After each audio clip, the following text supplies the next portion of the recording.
Well, thank you all for joining us today for our inaugural presentation on the Civic Engagement webinar series. I'm Dr. Jessica Dorsey, and today I'm going to be talking about the role of civic engagement in building school community.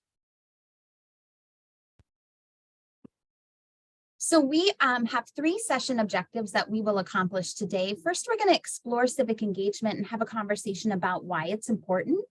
Then we'll be thinking about ways that we can incorporate student voice, mentoring, volunteerism, service learning, all into the school day.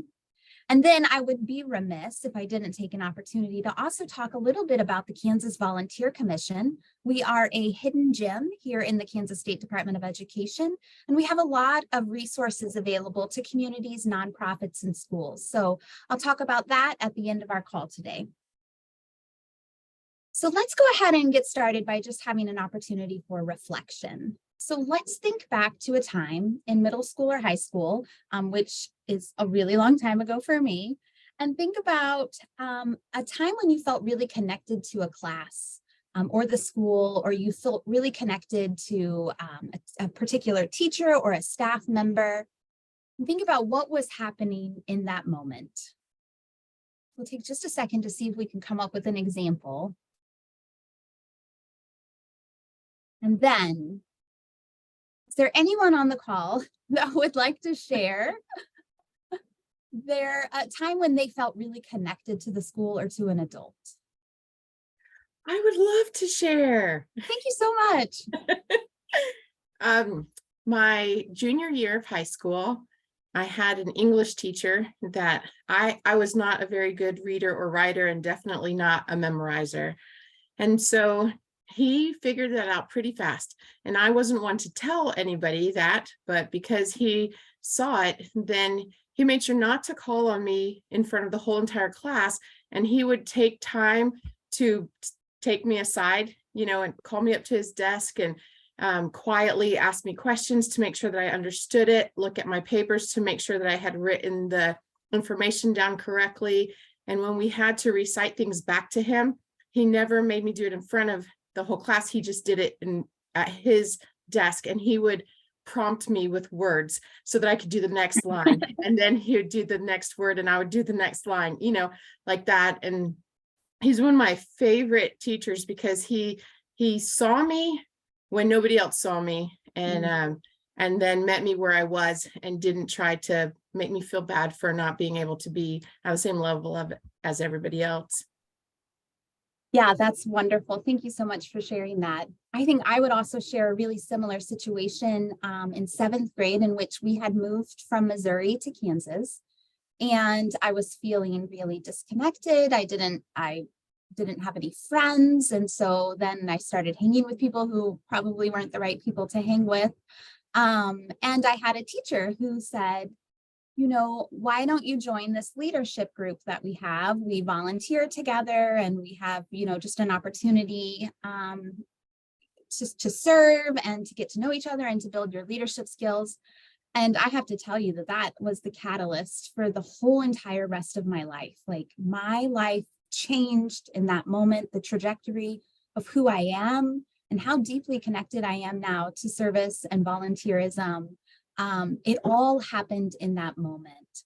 So civic engagement can have a really strong impact on school culture when our teachers are taking an opportunity to give students voice, to give students decision-making skills, when they see the students where they are. I love that you said that, and they accept them in that moment without trying to change them.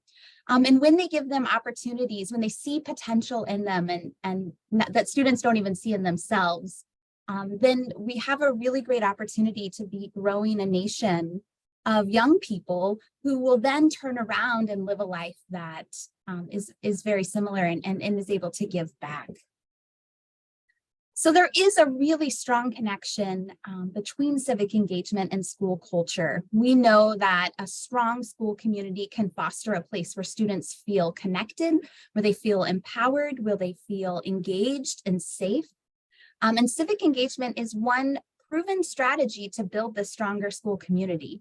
And I people say proven strategy often, but there is tremendous research in the field of civic engagement that shows that when we are giving our young people decision-making opportunities, when we're giving them opportunities to empower them and to use their voice, when we're giving them opportunities to serve others and to be engaged in volunteerism and service to their school and community, then they're really having a tremendous impact on the young people themselves.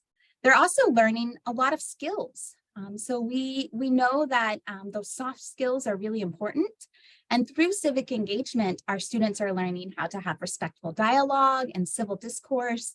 They're learning teamwork. They're having a greater appreciation for diversity of people and diversity of thoughts. And they're able to see from other people's perspectives very often when they have these opportunities to engage in their community. The research tells us that there are a whole host of benefits here. So they're less likely to engage in high-risk behaviors. They're less likely to smoke. They're less likely to have anxiety and depression, to engage in fights or bullying. They're going to have higher academic success, right? Because they're feeling really safe and connected and engaged in their school, which means they're going to come to school more often. So we're talking higher attendance rates here and a more positive attitude towards school and education. And when those things happen, then students are less likely to fail a class. They're less likely to drop out. And then they're less likely to have all of the additional behaviors that often come when a student doesn't complete high school. So I know that I'm hanging a lot on this civic engagement, but I think that the research has proven that it is a really effective strategy. So here at the State Department of Education, we care really deeply about the issue of civic engagement because we know that when we went out and we did a series of community conversations all across the state, we asked the focus group, what's the characteristics of success that we want our young people to have? And 70% of them said that it was the non-academic skills, those soft skills that we just talked about. And we know that our businesses are saying that as well, right? We have a whole generation of students entering the workforce who aren't able to have face-to-face conversations sometimes. And so civic engagement is a really good strategy to be able to develop those skills.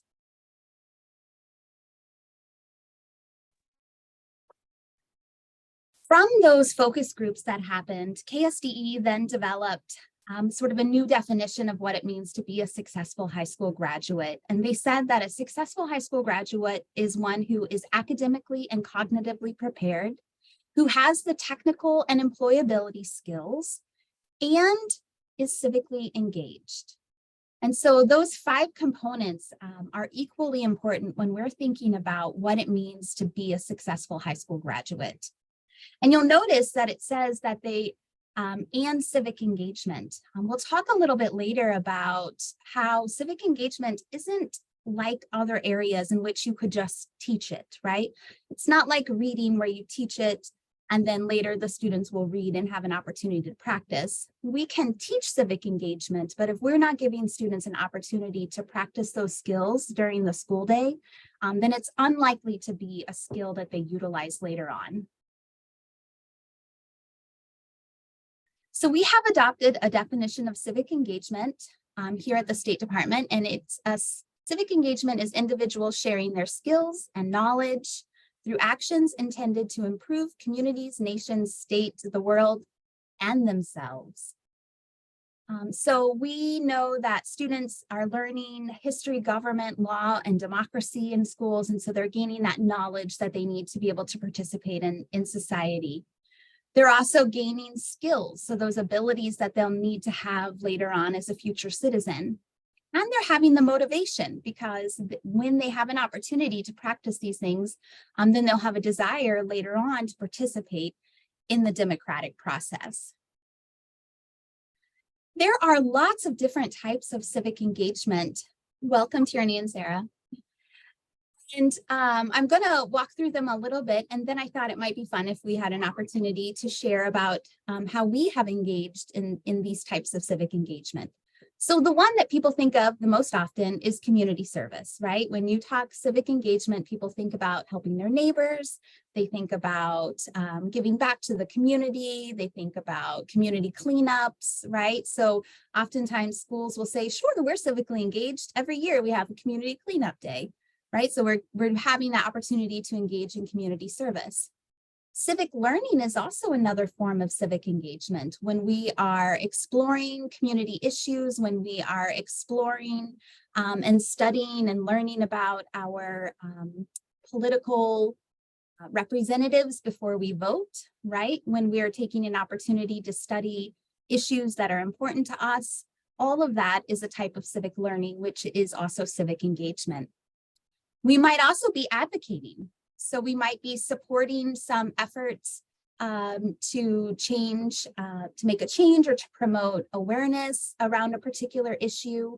You could be advocating on social media. You might be advocating by participating in a petition or a march. You could be advocating by making a call to your congressional office. But when you make sure that your voice is heard around a particular issue, then you're engaging in advocacy. There could also be an opportunity for you to be doing capacity building work. So maybe you're helping an organization within your community to grow their impact around a particular issue, or you're part of a community coalition that is convening around an issue. These are all capacity building types of activities. You might yourself then be politically involved. You could be running for school board. You might be running for a local office that's available. You could be helping a candidate with campaigning, or you're serving at a voter registration drive, or you're serving at the voting polls. Those would all be types of political involvement. And then lastly is sort of this new one that our young people care deeply about, and that's socially responsible behavior. So when you're thinking about how your decisions have a ripple across the community, and we see this sometimes where they call for boycotts of particular organizations because of things that they've said or things that they've done.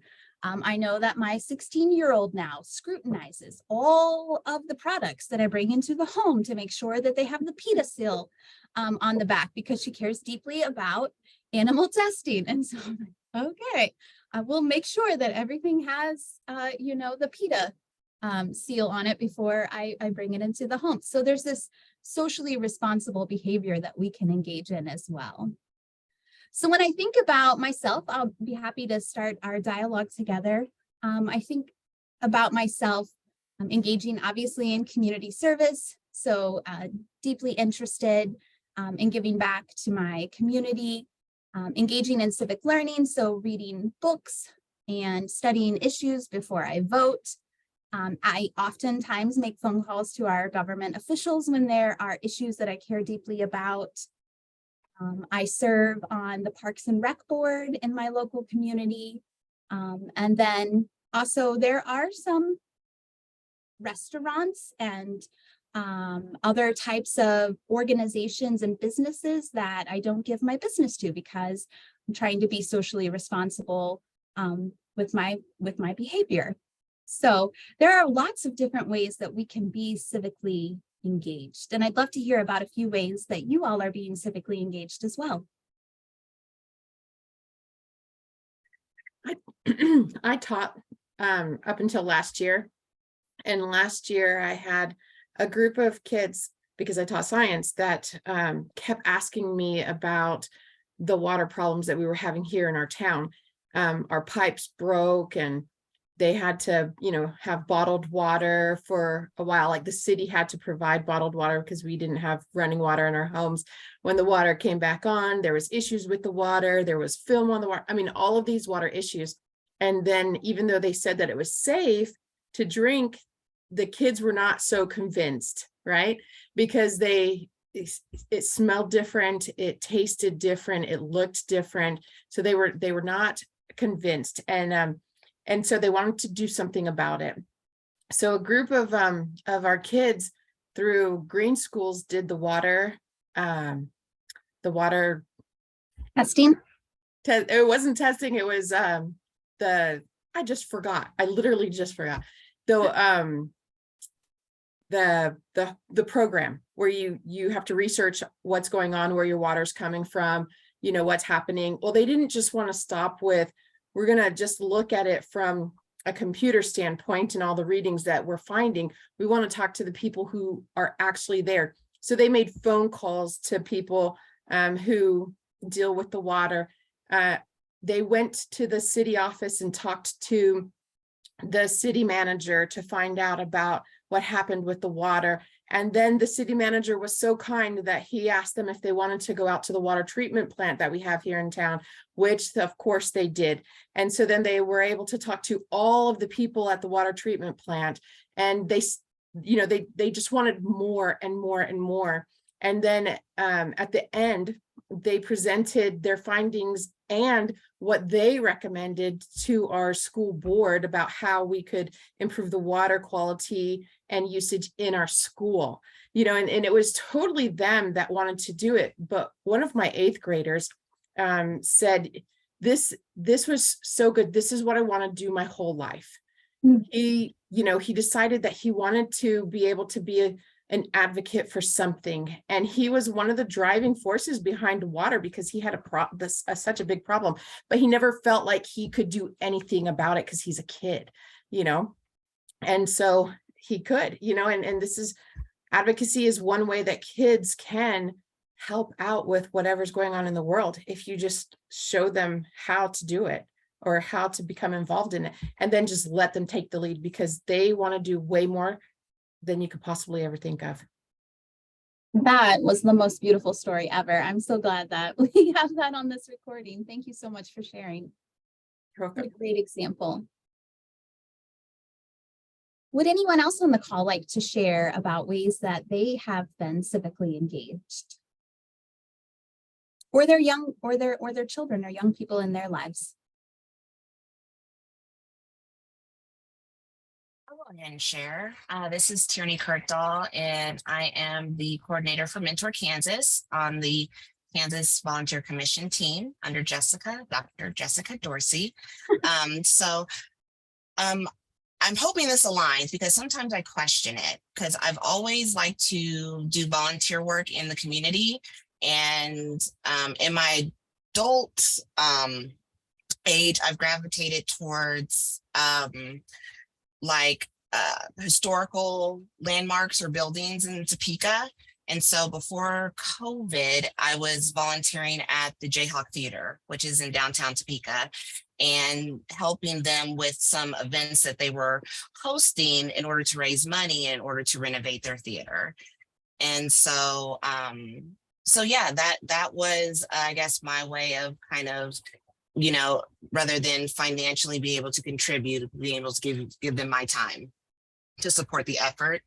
And currently I am on the board for the Topeka High School Historical Society. So very interested. That's the high school I graduated from. So I have some really strong feelings and ties towards that, as well as just it's an historical landmark. It's a beautiful high school, and getting to learn about how to keep, you know, that building in the best shape as possible has been very rewarding. Other than that, I've volunteered with the county doing poll work, and that's been since COVID when there was a call to action to have more volunteers, and so that's been really rewarding as well. So. You also help secure volunteers for the Reality U events that you do in Topeka. Yes. Yes, I do. So yes, for the for local high schools, there is a communities in school event that happens periodically, to where they go and they teach financial literacy, and so it's an all-day or 2-day event. And so yeah, I try to send that information out to the agency in hopes that, you know, we can get some volunteers out there to help with that. I think your question about whether or not volunteering on the historical committee counts as civic engagement, it absolutely does. When we think back to the definition, it's individuals using their skills and knowledge to make actionable change to improve their communities. So you are spot on.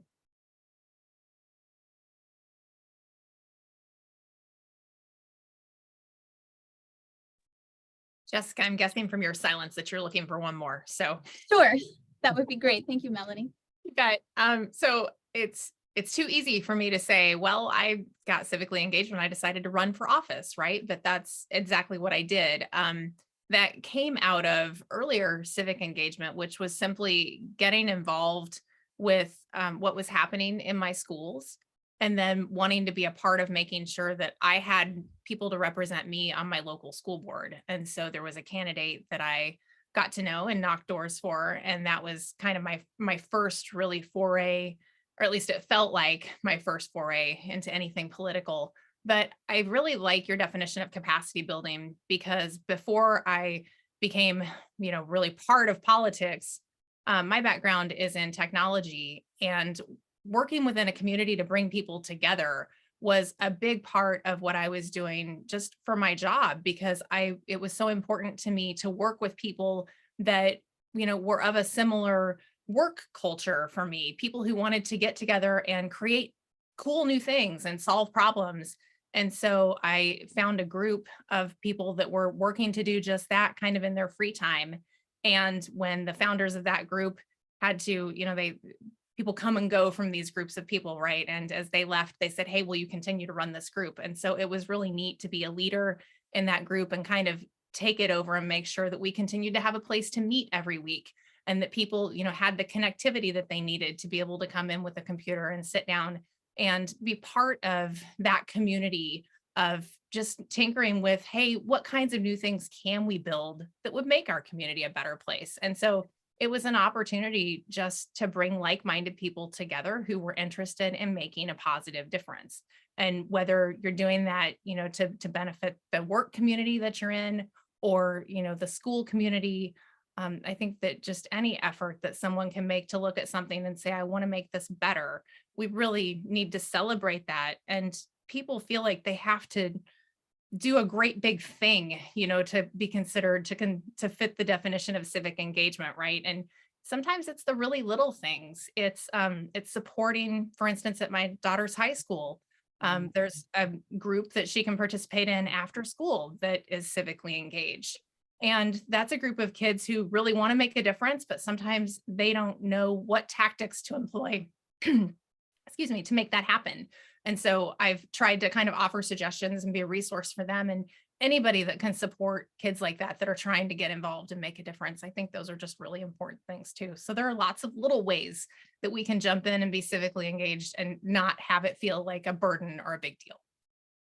That's absolutely true. Thank you so much for sharing, Melanie. I had an opportunity with the Kansas Volunteer Commission to be at the state fair a few years back. I say a few, 7 years back. And we had this campaign where we wanted people to fill out their form that says, I volunteer blank. And you filled out how you volunteer, and we would take your picture. And we had so many people that would say, well, I don't volunteer. And I say, oh, okay. And so we'd start having a little bit of a dialogue, and they're like, well, yeah, I mean, I help out at church. I'm the usher, and I'm a Sunday school teacher. And oh yeah, I mean, I do Meals on Wheels for my local neighbors. And oh yeah, I mean, I serve on the city council, but I'm not volunteering. And so people have this notion that these small everyday activities that we're doing with one another is not civic engagement or volunteerism. And it's so nice when we can have this aha moment that all of these things count together. And all of these things can also be happening for our young children.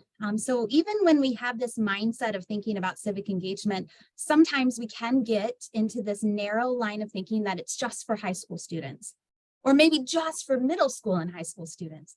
But this can actually start all the way down in elementary school, thinking about those interpersonal and intrapersonal skills like self-efficacy, so the confidence that their actions are making a difference, assertiveness, thinking that I can stand up for myself and others, and empathy, where I learn how to care for other people. We had an opportunity in our community at Valentine's Day to make Valentines for the local nursing home. And so it sort of became this opportunity for my very young children to make Valentines for people that might not otherwise receive a Valentine. So they're starting to learn some of these skills about I should care about people outside of myself and my family. So there are a number of things that our schools can do to promote civic engagement.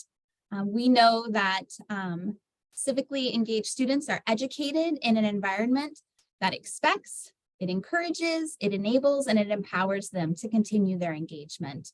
So they can do that by having a school culture that encourages engagement. Dr. Proctor here at the State Department, he talks often about like a motto or a creed that they had throughout their district, and civic engagement was one of their expectations for all of their students. You can make sure that there's easy continued access to civic engagement opportunities. A lot of times they are after school, and so we have to think through, okay, if we're going to have an after school opportunity, is that really open to all of our students? Do we need to worry about transportation, or what about students who need to work in the afternoons? What could we be doing to also embed opportunities into the school days so that we're having equitable access to those opportunities? There are lots of ways that our extracurriculars can get engaged as well. When I was at Ottawa University, we had an elementary school that was just right down the street, and they had reached out. They had wanted to have some mentors for their 4th and 5th graders. And I said, oh, I bet we could have a mentor for every 4th and 5th grader. And they were like, oh, that's a lot of kids. And so what I did was I went to the football team. I went to the football coach and I said, hey, what if we built this pen pal program and we paired your football players with young children in 4th and 5th grade, and they wrote letters back and forth to each other. And he was like, well, yeah, that's a great idea. We should do that. And so then I capitalized on that and went to all the other sporting clubs too and said, well, the football players are doing it. Doesn't the soccer team want to do it too? Doesn't the baseball team want to do it too? What about the basketball team? And pretty soon we had this massive group of individuals who were pen pals with all of the 4th and 5th grade students that were at the particular elementary school. And that was fantastic. It went on for an entire year. We had a pizza party at the end of the year so students could meet their pen pal face to face. And it was just a really good opportunity for an extracurricular where you might not have thought service was a component of it, to embed some sort of service activity as well. Schools can also make sure that they have a strong school government that actually is empowered to have some real decision-making skills, not just what the senior prom theme is going to be, but real input into the actions and activities of the schools. Sometimes school districts will have a student who actually serves on the Board of Education to make sure that student voice is represented as well. They can acknowledge and value that student voice. So when they ask for students' opinions, actually taking that feedback and making change based on the opinions that they received, asking for students' opinions for times they might not have otherwise, right? So if they are developing a new discipline policy or a new dress code policy or a new anything policy, are we getting student input on that? We know that student buy-in is much greater when they've had an opportunity to give input, or even when they're at the table to begin with, and they're having the opportunity to develop whatever it is that's in question. We'll talk a little bit later about service learning, but what you described earlier, Lenore, was a perfect example of a really organic service learning activity that happened. Service learning is when students are having an opportunity to give back to their community, but it's connected back to something that they're doing in the curriculum. And then there's an opportunity for them to reflect about how their service impacted their learning and how their learning impacted their service. And then lastly, making sure that our young people have opportunities to discuss issues that are important to them. So I do know that there's always a line that our schools have to take when it comes to current and national events and things that might be really contentious. But students want to discuss those, and whether or not they discuss them in school, they'll be discussing them at some point.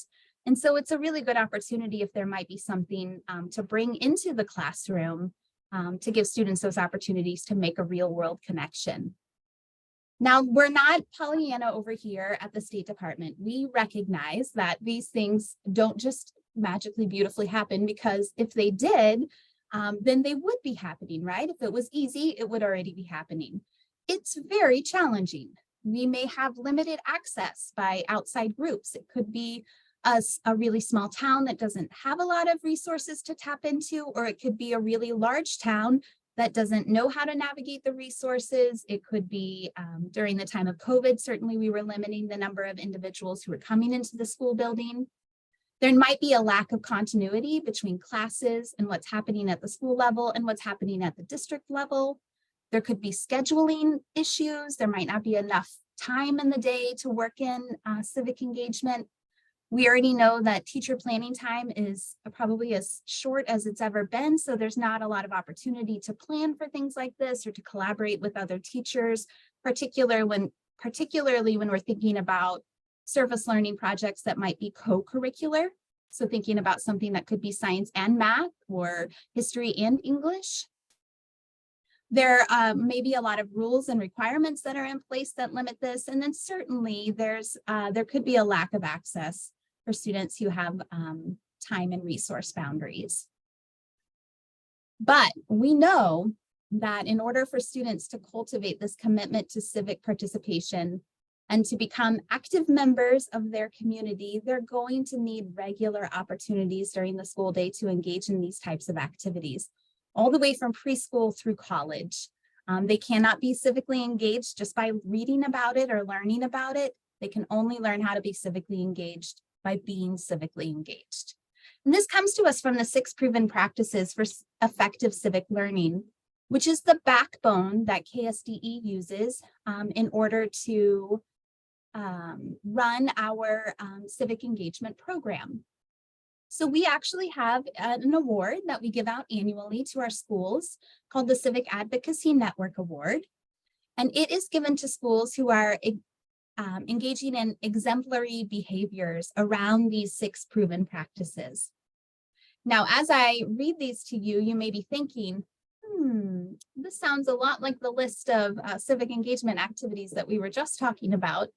Or it may also sound like the list of best practices for schools that we just described. And that's because the research is telling us that these are really the 6 best ways to ensure that our students are civically engaged. So the first one is around rigorous social studies curriculum. So making sure that we're having that opportunity for students to engage in courses and instruction around history, government, law, and democracy, and able to make those connections to the state and the community that they live in. There may be also time for classroom discussions. So making sure that they're having those structured discussions about topics that are interesting and relevant to the students and their community. There could be community and service learning. So we're designing and implementing programs that are giving our young people opportunities to apply what they're learning by performing community service that's linked back to the curriculum and instruction. We are having engaged extracurricular groups, so offering extracurricular activities that are providing opportunities for young people to get engaged in their school and community. There can be a strong student voice in government. So this could happen through classroom elections. Maybe they're doing student government. Maybe there's an advisory council or a student committee, or they're participating on their board of education. And lastly, we're giving our young people an opportunity to practice in democratic simulations. So we're having school-wide votes on things. They have We the People or Kids Vote. We do those things oftentimes during election time. We're thinking about boys state, girls state, model UN, mock trial, youth court. Oftentimes school districts may be engaged in restorative justice practices, and they may have a peer,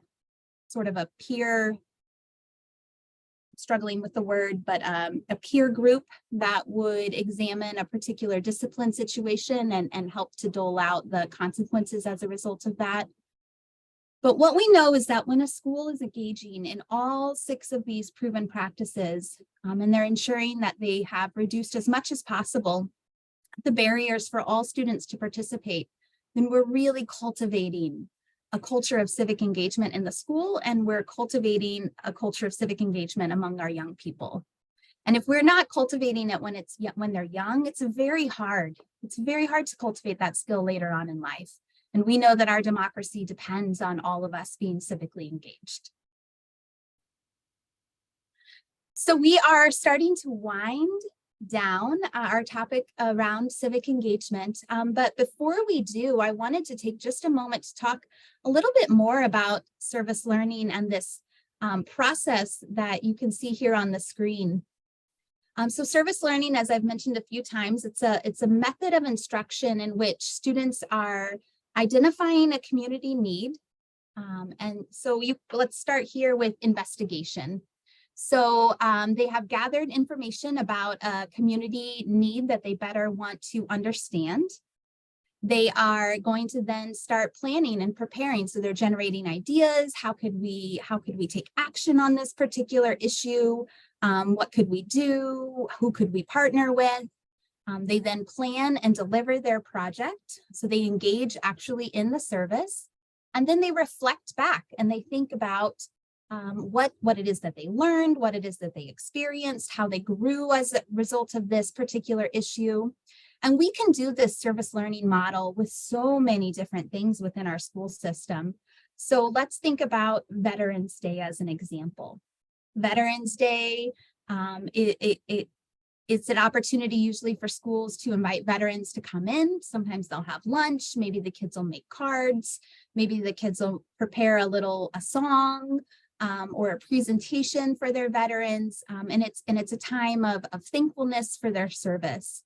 But if we were thinking about it from a service learning model, then students might learn about issues that have affected veterans or issues that led to to veterans maybe not having access that they need, or when they come home, maybe not having access to the resources that they need, or maybe that we are not knowledgeable about all of the reasons why we may have even engaged in war throughout our time in society. So we can have this broad topic of veterans, and students might start investigating it and thinking about it. And then they decide, well, we just don't have enough stories to really understand what happened to the veterans in our community during, let's say, World War II, or the Vietnam War, or the Korean War. And so they plan and prepare a project where they're going to take down the stories. They're going to capture the stories of these veterans, and maybe they're going to put them into a book, or they're going to make a presentation to the community about their veterans, or they're going to, as a result of this conversation with them, they find out that veterans are having difficulty accessing resources. So then they want to advocate and they want to call their local congressional office to say, hey, how can we help take down these barriers for our veterans? So we're able to take activities that are naturally occurring in our school. That's just one example. We could have hundreds more, but we're able to take what could have been just sort of a surface level introduction to an issue and really take a deep dive and give students an opportunity to take some actionable, to take action on that particular issue. So service learning is just one of my favorite tools, and in fact will be the topic of the entire civic engagement webinar in March. So if you are also interested, I hope that you will come back and join me.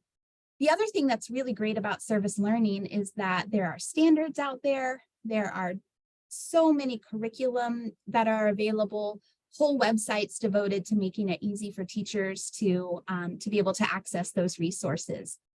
We also have a number of other resources that are available here on this webpage that I encourage you to check out when you're thinking about how to better serve our young people around civic engagement. So I'd stand for questions about civic engagement before I move on to my conversation about the Kansas Volunteer Commission.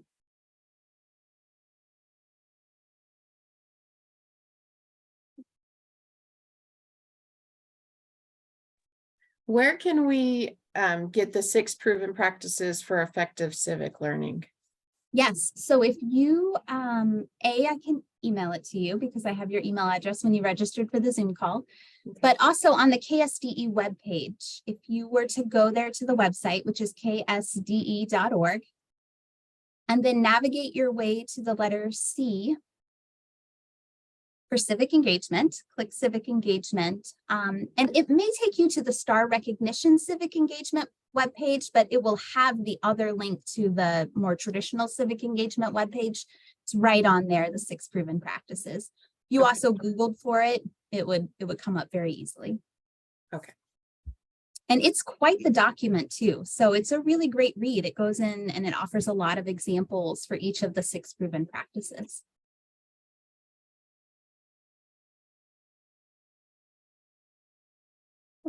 Well, we'll have an opportunity for more questions at the end.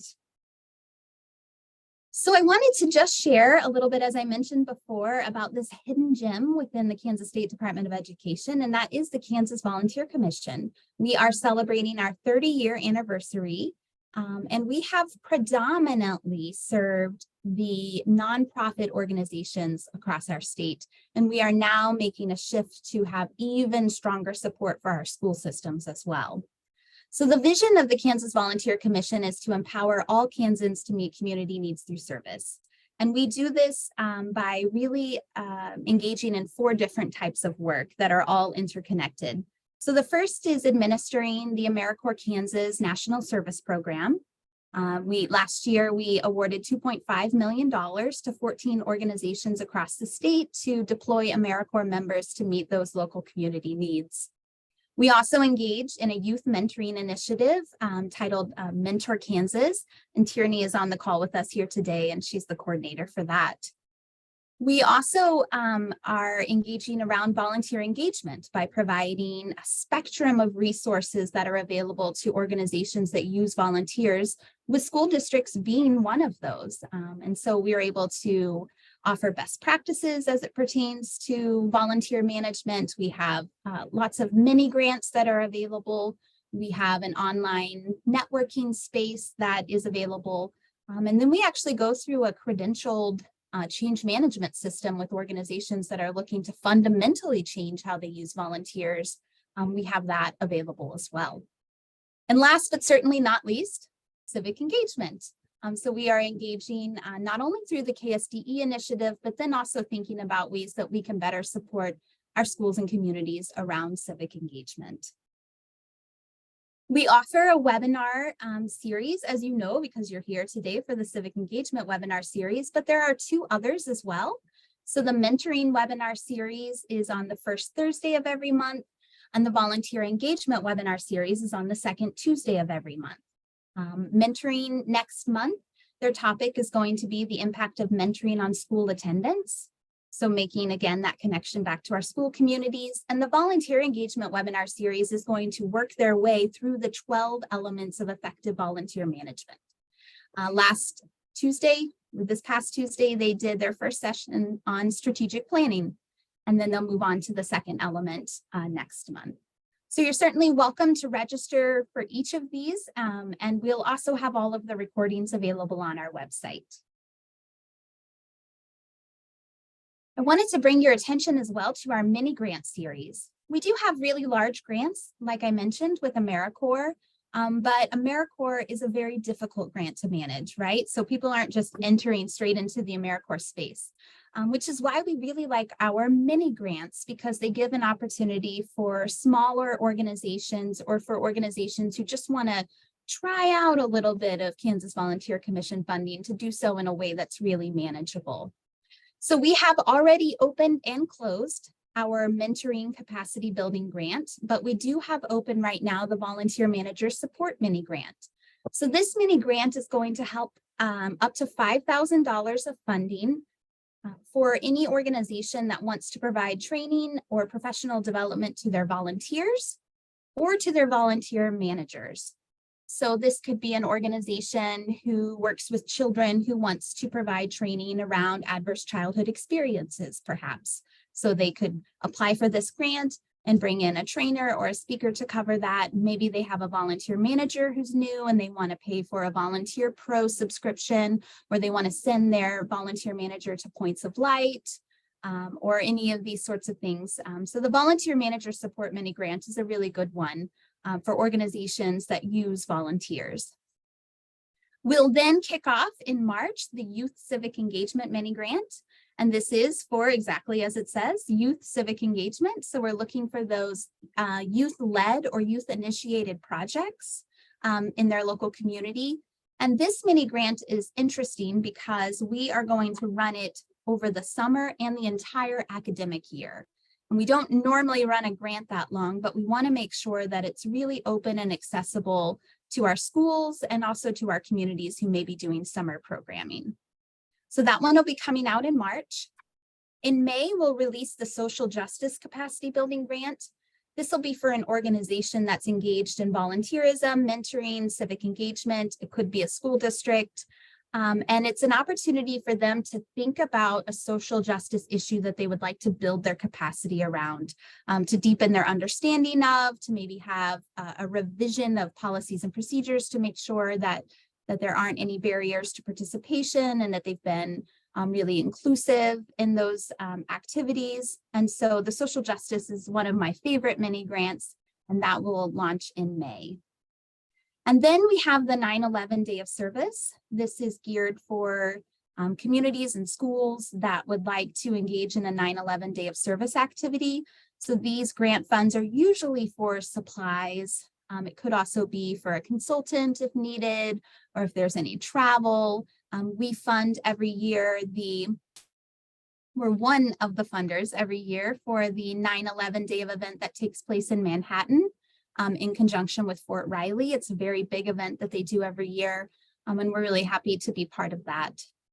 We're going to launch a brand new mini grant this year for rural and Indigenous communities. So this would be for rural and Indigenous communities who want to either develop for the first time ever or enhance mentoring, civic engagement, or volunteer activities within their community. So this could be a rural community who's thought that they wanted to have a youth mentoring program in their community, but wasn't sure how to go about it. So these funds could be used to convene people together. It could be used to bring in an expert or a consultant in the area. It could be used to travel to see other models of programming across the state. It could be used to pay for supplies. So we're really excited about that. And then we'll end the year with the MLK National Day of Service, which is just like the 9/11, except it's for the Martin Luther King Jr. Day of Service in January. So we hope that I have at least piqued your interest in one or more of these mini grants, and that you will either think about how your organization could do it, or think about an organization that you advocate on behalf of, or you help build the capacity of, and think about if they could benefit from one of these mini grants as well. There are lots of ways to stay connected with us here at the Kansas Volunteer Commission. You can visit our website. You can sign up for our monthly newsletter, which is also available on the website. You can invite us out to give presentations to local community organizations that you care about. Or you can also think about if there is a group that you're engaged in that you'd like for them to know about the resources, or you want us to come out and present on a particular topic area. We have expertise as it pertains to AmeriCorps National Service, volunteerism, civic engagement, and youth mentoring. And we'd be happy to be a resource to you as well. We're also on all the things, right? So Facebook and the Twitter and Instagram and LinkedIn. So you can look for us on all of those spaces as well. And with that, I thank you so much for joining me today. I hope that you learned something new about civic engagement. I hope that I have sparked at least some passion in you to go back to your community and think about ways that we can even more civically engage our young people. And I'd be happy to answer any last questions.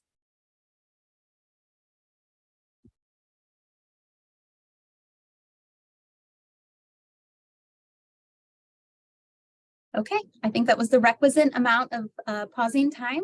So thank you all so much. I hope you have a great weekend, and we'll see you next month. Thank you. Thank you, Jessica. Certainly. Thanks so much for being here, Melanie. Bye, Lenore. Bye. Thanks.